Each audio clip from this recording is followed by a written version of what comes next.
Pablo y su predicación. Y de esta manera me esforcé a predicar el Evangelio. En Romanos 15:20. Pablo fue un excelente comunicador y heraldo del Evangelio. Dios le dio una habilidad increíble para exponer su palabra con una oratoria incomparable, una sabiduría profunda y un carisma sin precedentes. Algunos estudiosos y eruditos dicen que el apóstol tuvo los 9 dones del Espíritu que aparecen en 1 Corintios 12, del 3 al 12. Los 2 libros que escribí, esto ya es otra cosa. Debido a su instrucción y preparación, Pablo poseía una capacidad extraordinaria al predicar la palabra. Tenía un conocimiento sin igual del Antiguo Testamento, pues antes de su conversión se preparó con Gamaliel, quien era un rabino y miembro del Sanedrín.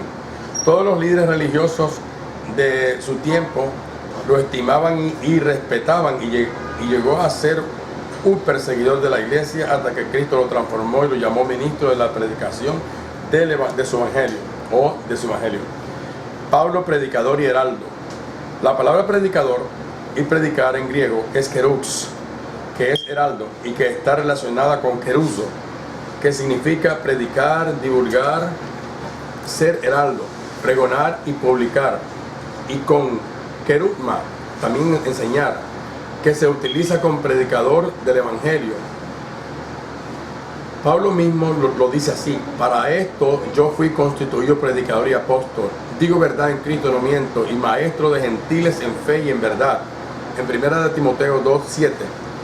Y lo repite de nuevo cuando dice: del cual yo fui construido predicador, o construido predicador, sí, constituido, y apóstol, maestro de los gentiles. 2 Timoteo 1:11. Entonces la palabra kerux señala al predicador que hace una proclamación, y la palabra en se dice evangelistes, apunta a su mensaje como buenas nuevas.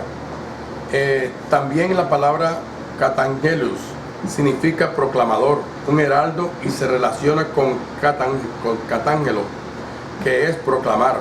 Casi siempre se utiliza al referirse a las buenas nuevas acerca de la predicación sobre el Hijo de Dios y su Evangelio, como en este pasaje. En Hechos 17:18 dice: y algunos filósofos de los epicúreos y de los estoicos disputaban con él, y uno decía: ¿qué querrá decir este palabrero? Y otros parecen que es predicador de nuevos dioses, porque le predicaban el Evangelio de Jesús y de la resurrección. También encontramos la palabra prokeruzo, que literalmente significa proclamar como heraldo y anunciar. Otra palabra importante la leo, la cual significa hablar. En Marcos 2:2 se traduce como predicaba, donde se dice de Cristo. E inmediatamente se juntaron muchos, de manera que ya no cabían ni aún la puerta, y les predicaba la palabra. En Hechos 14:25 aparece de nuevo la palabra, donde se dice que Pablo, habiendo predicado, lo cual es lo mismo que anunciar, conocer, contar, dar a conocer, decir, emitir y hablar y explicar. Además, el nombre kerugma es la proclamación hecha por un heraldo. Revela un mensaje, una predicación, la esencia de lo que se predica, en contraste con el acto en sí de la predicación. Otra traducción es logo, palabra como predicación. Por ejemplo, cuando Silas y Timoteo vinieron a Macedonia, Pablo estaba entregado por entero a la predicación de la palabra, testificando a los judíos que Jesús era el Cristo. Eso lo encontramos en Hechos 18:5. Aquí se refiere a la comunicación que se le confió a Pablo para divulgación, es decir, todo lo que Dios le dio a conocer para que lo proclamara. Así que Pablo era todo esto: un predicador, un heraldo, un divulgador que publicaba, hacía ser desertada. Lo que es más, era un misionero, un evangelista con un corazón de pastor, un maestro. En fin, Dios le dio a Pablo una capacidad increíble para predicar el Evangelio y un conocimiento muy profundo del arte de la predicación. Y también tiene la hermenéutica y la homilética de Pablo. Veamos, Pablo tenía lo que llamamos hermenéutica, que le permitía realizar una interpretación incomparable de las Escrituras. Todos sabemos que la hermenéutica es la ciencia de la interpretación, la Biblia, de tal manera que sea fiel a su significado original y que a la vez sea relevante respecto a las cuestiones actuales. De modo que tiene que ver con las leyes, los principios de la interpretación y explicación de la Biblia. En teología, el concepto se aplica al estudio de los principios por lo que se define el significado de las Escrituras.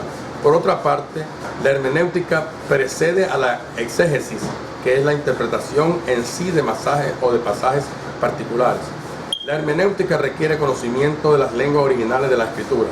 Pablo tenía este conocimiento, el texto original en hebreo y la habilidad de su interpretación.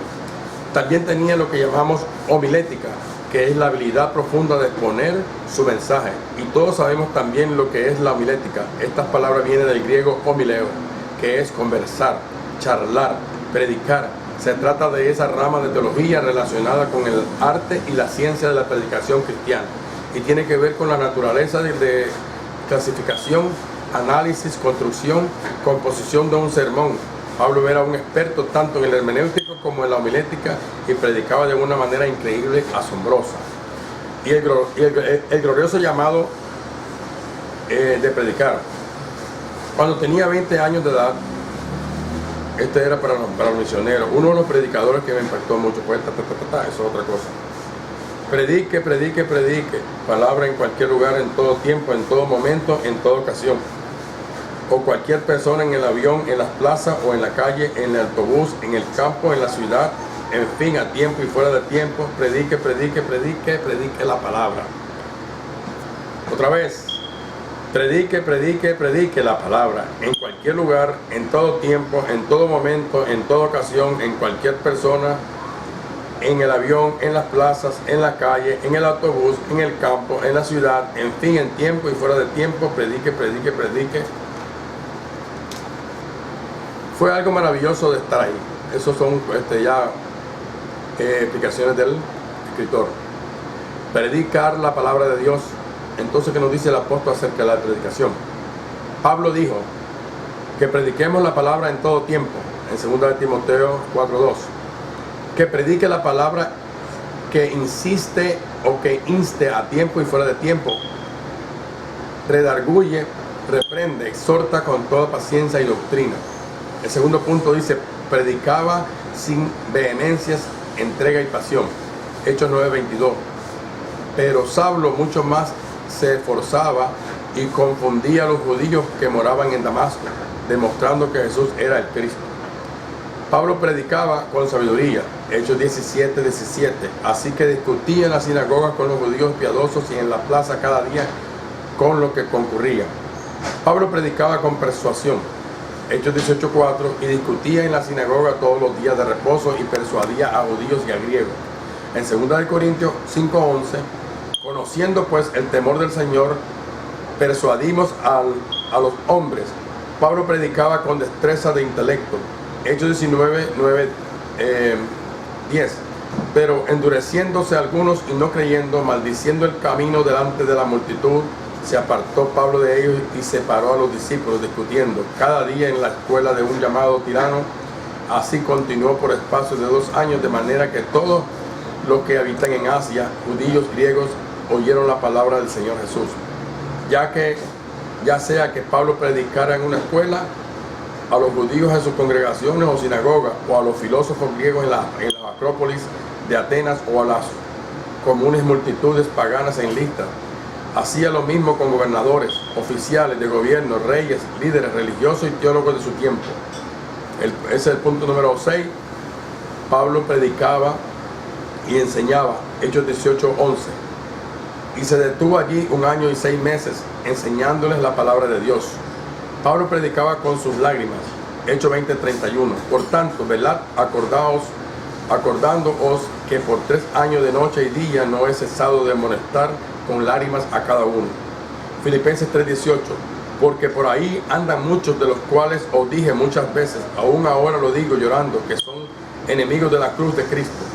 El predicador que llora en el púlpito vive y siente su mensaje. Predicación con el corazón, no solo predica con la oratoria de su mente e intelecto, la estructura de su sermón, mediante su introducción, cuerpo, conclusión y hermenéutica y homilética. sino con su alma y espíritu lleno de la unción del poder de Dios en su vida por el Espíritu Santo. Hoy muchos predicadores están secos, vacíos y sin vida. Es necesario que no solo volvamos a ministrar al pueblo con corazón, sino a sentir y a vivir nuestro propio mensaje también. Pablo predicaba un mensaje ejemplar y sabio como el que les predicó a los griegos, filósofos e intelectuales en Atenas. Hechos 17:22. Entonces Pablo, puesto en pie en medio de Areópago, dijo: varones atenienses. Algunos teólogos dicen que este mensaje de Pablo fue un gran fracaso y un monumental error de parte del apóstol, que en lugar de que predicara a Cristo y a este crucificado, se perdió en palabrerías y discusiones. No obstante, si lo analizamos con cuidado, veremos que fue una gran táctica que usó en el nivel intelectual de ellos para atraerlos a Cristo. Si leemos su sermón en Hechos 17:22-31, descubriremos a que se debían las distancias, actitudes que asumieron los atenienses. En Hechos 17:22-31 descubriremos a que se debían las distintas actitudes que asumieron los atenienses. Tiene un punto. Son 4 puntos. Algunos se burlaron. ¿Qué querrá decir este palabrero? Hechos 17:18. El B. Otros fueron cínicos. Parece que es predicador de nuevos dioses. Hechos 17:18. C. Otros se interesaron. Ya te oiremos acerca de esto otra vez. Hechos 17:32. Y en la letra D. En cambio otros creyeron, mas algunos creyeron juntándose con él, entre los cuales estaba Dionisio, el Areopagita, una mujer llamada Damaris, y otros con ellos. Hechos 17:34. El tribunal del Areópago de Atenas se componía de 12 jueces. A Dionisio lo podríamos comparar con un juez del actual Tribunal Supremo de Estados Unidos, mientras que Damaris sería una mujer aristocrática, importante e intelectual. ¿Usted considera un fracaso que un jurista intelectual y una mujer aristocrática y también intelectual se convirtiera junto con otros más? ¿Qué haría después de sus conversiones? De seguro que predicar es a Cristo a los demás. ¿A qué predicador no le hubiera gustado tener en su trayectoria que un juez, el Tribunal Supremo, se convirtiera bajo su ministerio? ¿Con qué frecuencia se convierte un juez al Tribunal Supremo de algún país en Cristo? Sin embargo, los críticos de Pablo y sus mensajes en Atenas dicen que fue un fracaso. Eso no pudiera estar más lejos de la verdad. Muy por el contrario, fue un éxito total. La tradición nos dice que más tarde este Dionisio llegó a ser el obispo de la iglesia en Corintio. A esto se le puede llamar fracaso. Propósito de su mensaje: la salvación. Pablo era un expositor experto en la comunicación y la predicación del Evangelio.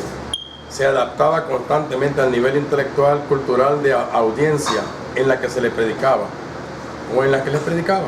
Sin duda alguna, su propósito era la salvación de sus oyentes. A todos me he hecho de todo para que de todos modos salve a algunos.